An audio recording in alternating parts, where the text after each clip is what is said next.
नमस्कार मंडळी, दिव्यतेज आयुर्वेदिक वन औषधीमध्ये आपले स्वागत आहे। तर हे मामा आहे मलकापूर पांगऱ्याचे। काय नाव आहे तुमचं? बहादूर खा मुसेखा पठाण हे यांचं नाव आहे। यांच्या चमडीवर हे असे पायाला पूर्ण याच्यावर अंगावर पूर्ण अंगावर असे जर हाताचा स्पर्श जरी झाला तर काळे डाग पडायचे पूर्ण आणि मोठमोठे चट्टे पडायचे, म्हणजे चर्मरोग होता त्यांना। तर त्या चर्मरोगासाठी भरपूर दवाखाने केले त्यांनी, मेडिसिन मध्ये दिले, भरपूर दवाखाने केले। किती दवाखाने घेतले तुम्ही आतापर्यंत? गणित नाही। त्यांचं म्हणणं असं की मी जेवढे दवाखाने केले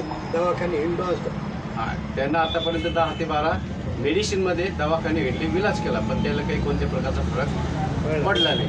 आपल्याजवळून किती दिवस झाले औषधी नेली?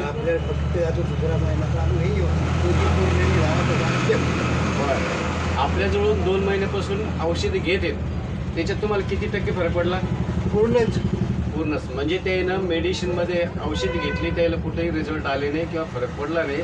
पण आपल्यापासून आयुर्वेदिक औषधी घेतली कंपल्सरी 2 महिने, त्यांचं असं म्हणणं आहे 2 महिने, तर 2 महिन्यात त्याला 100% फरक पडला असं त्यांचं म्हणणं आहे। तर तुम्ही आतापर्यंत पैसे म्हणजे किती रुपयाची औषधी नेली? 3000। आतापर्यंत फक्त त्याने 3000ची औषधी नेली आणि मेडिसिन मध्ये किती घातले? अरे विचारूच नका बाबा।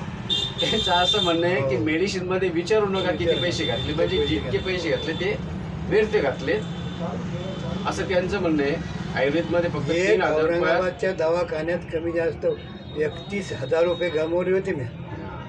औरंगाबाद मध्ये चर्मरोगासाठी त्यांनी 31,000 रुपये गमावले असं तरी त्यांचं म्हणणं आहे। तरी पण तिथे गमवले, चिखलीला गमवले, तुम्हाला सांगतो जालन्यात गमवले, केनगाव राज्यात गमवले, आणि आता आखरी शेवट दवाखाना।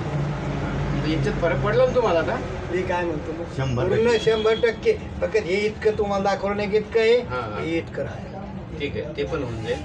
त्याच्याकरता मेडिसिनपेक्षा आयुर्वेदिक औषधे रामबाण चांगलं आहे, त्याचे रिझल्ट पण चांगले येतं। त्याच्यासाठी सर्वांनी आयुर्वेदिक औषधाकडे वळायचं आहे आणि आयुर्वेदिक औषध घ्यायची। नमस्कार।